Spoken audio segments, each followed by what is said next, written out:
자동차가 하늘을 나는 미래 사이버펑크 도시의 모습을 세계 최초로 중국에서 볼 수 있게 되었습니다. 중국 인민일보 산하 인민망에 따르면 중국 민용항공국의 특별허가를 통해 중국 전기차 브랜드 샤오펑 산하 플라잉카 스타트업이 유인수직이착 6기 자격으로 자사기체를 운행할 수 있도록 허가했습니다. 이 회사가 해외에는 엑스팽 에어로 HT라는 이름으로 알려진 샤오펑 휘튼인데요. 중국 정부는 수년 전부터 베이징, 상하이, 광저우 등 주요 도시의 플라잉카 운행 승인을 준비하고 있었습니다. 심각한 교통체증 해결과 함께 미래 모빌리티 기술과 산업 발전을 이끌 것으로 기대하며 세계 어느 나라보다 플라잉카 관련 법규 마련에 적극적이었고요. 샤오펑은 이제 중국 정부의 허가를 통해 앰뷸런스를 대체하는 긴급의료 분야 도입을 시작으로 2024년부터 X2를 도심 내 택시 서비스로 보급 개시할 계획입니다. 앞으로 중국 도시 상공에서 만나게 될 샤오펑 5세대 플라잉카 X2는 지난 2022년 10월에 처음 선보였습니다. 아랍에미리트 두바이 세계무역센터에서 열린 지텍스 2022 행사를 통해 세계인 앞에서 첫 공식 비행을 마쳤는데요. 두바이 역시 플라잉카를 중심으로 한 도심 항공 모빌리티 도입에 적극적이기 때문에 이날 특별 비행 허가를 내주었습니다. 약 150명 이상의 관중들이 지켜보는 가운데 큰 관심 속에서 성공적으로 비행을 마쳤습니다. 플라잉카라고 하지만 X2의 경우 인간이 탑승할 수 있는 대형 드론의 형태로 도로 주행 기능이 없습니다. 탄소 섬유로 제작된 바디는 560kg 밖에 나가지 않지만 최대의 속도 시속 130km까지 낼 수 있고요.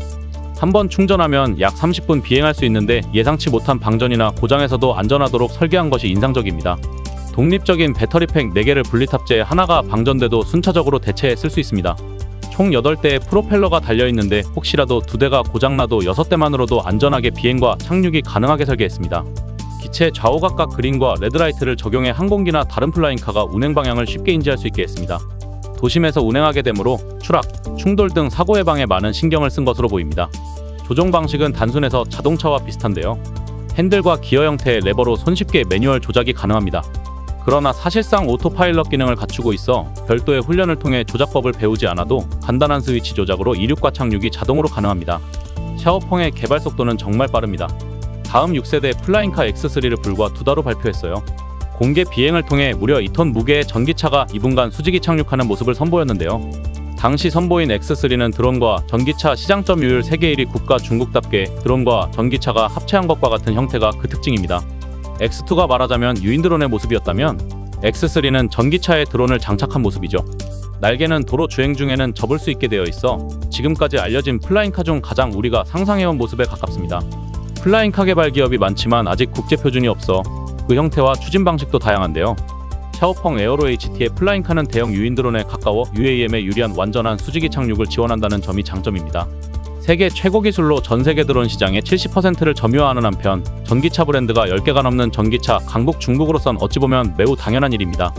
이번 X3에 와서는 완전한 자동차 형태를 갖추고 있어 도로 주행 기능도 제공한다는 점에서 큰 경쟁력을 가지고 있습니다. 샤오펑은 지난해 중국은행으로부터 60억 달러의 은행 보증 대부를 받고 5억 달러의 A 시리즈 투자 라운드를 마쳤습니다. 충분한 자본력의 이번 운행 승인을 바탕으로 제품 고도화와 양산을 위한 공장 건립에 큰 탄력을 받을 것으로 보입니다. X3는 2025년부터 양산 출고해 2억 수준의 가격으로 출시할 계획입니다. CMPN이었습니다. 감사합니다.